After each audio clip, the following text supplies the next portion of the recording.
Hello Trinity family, this is Pastor Dewar and this is your Theology in Three. I'm here at Tel Shiloh. This is the ancient site of where the Israelites had the tabernacle. Where we're excavating may be the site of the tabernacle itself. There are several possible sites, but I'm going to walk you through a few of what we're looking at, a few of the things we're looking at, so you can get an idea of what we're doing on this excavation and how that ties into the biblical story.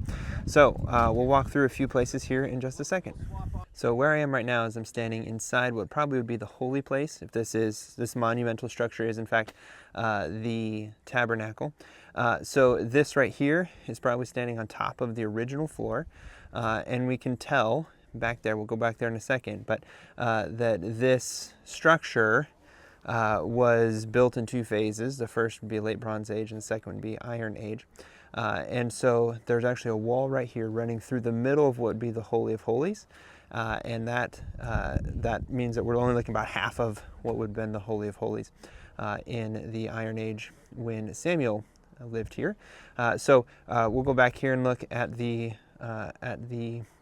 Holy of Holies. So in here we have what's probably the Holy of Holies. This is the Late Bronze Age layer here. Down here up is a later inclusion, a later wall that's built on top of it.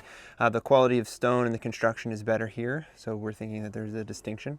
But this is perhaps where the Ark of the Covenant would have sat for about 400 years while the people of Israel were in the time of the Judges. This is where it was taken from in 1 Samuel when they take it to battle the Philistines and then lose it.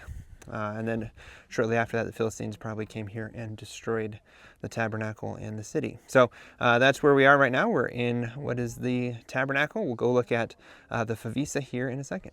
So just a short walk away from where the tabernacle may have stood is a favisa. Now we're pretty confident this is the favisa used for the tabernacle. About 50 years ago, 80% of this was excavated, and the current team excavated only the last 20%. Found a lot of artifacts that are consistent with Israelite worship here in this space. Now what you see behind me is excavation. You're going to see there's actually a couple of silos. There's one as well. So what happened is later, after the tabernacle was destroyed and the ark was moved elsewhere, they dug silos through the ground, into the ground, and that's where they stored grain. So these installations here are not the part of the favisa, except that they were put there later. So this is where the sacred trash would have been deposited. Things like animal bones or ceremonial chalices. They've even found a couple of gold objects here as well. So there's things here that are consistent with the worship rites of the Israelites, and it's important that as we look at this, we understand that holy things are holy even after they're used, and so they're tossed here into this place. So this is cool because this is confirming a lot of what we know about biblical worship in the time of the Judges. So that's what we've got here. Where I'm standing now is just a few feet from the edge of the tabernacle. My square is actually probably the corner of that monumental building.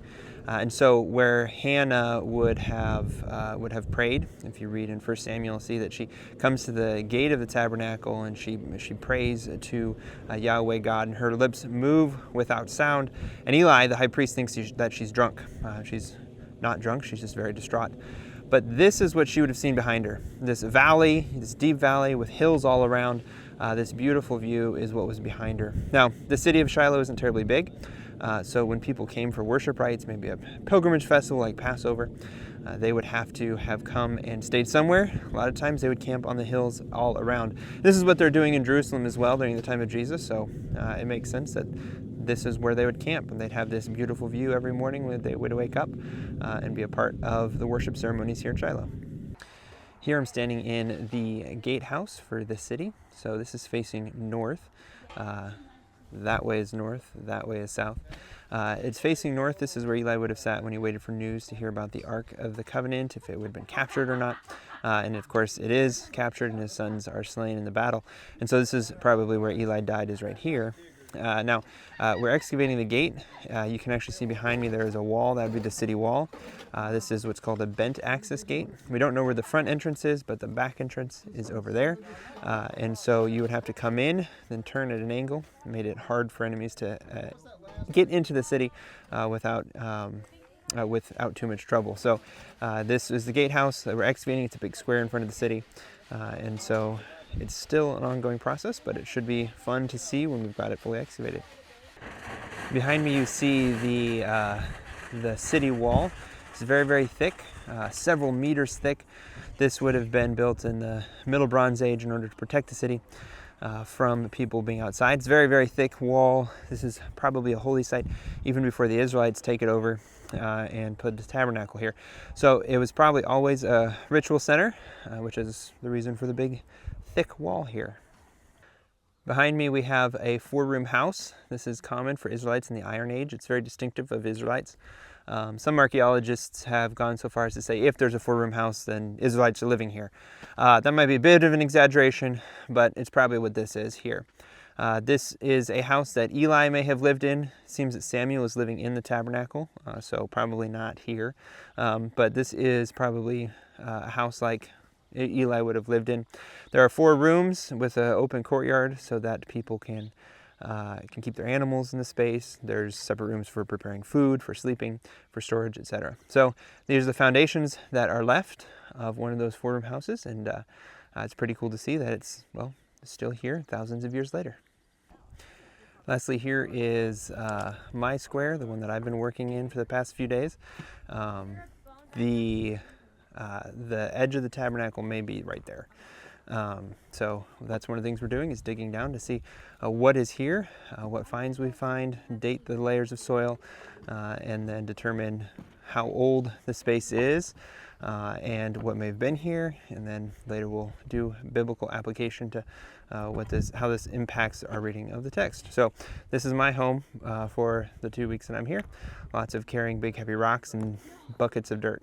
So yeah, this is what we're doing. So I'm back at my hotel here in Jerusalem. You can see the old city behind me. And after the day at digging at Shiloh, I just wanted to wrap back around and talk about why this is so important. One of the things that's really cool about archaeology is the ability to touch the objects from long ago, to see the things they saw, to experience in part the things they experienced. This is why it's important that we dig up the past, that we look at these things. And so my invitation for you is that you would read 1 Samuel 1 through 4 today after watching the video, and maybe watch the video again to see some of the things that I mentioned. I read it as I was on my way to Shiloh this morning to take a look at the dig and what we were going to be looking at today. So it's just really awesome to be able to see that God is at work in the lives of real people, in a real place, in real time. And that's one of the really awesome things that we get to do when we do archaeology, when we travel in the Holy Land, when we study the history, the culture, the geography. All of these things make the story come to life. So it's my hope that this video has helped you with that a little bit as you've looked through these passages for Samuel chapters 1 through 4, and help you to better understand the story of God in this real place. Pray that you have a blessed rest of your day.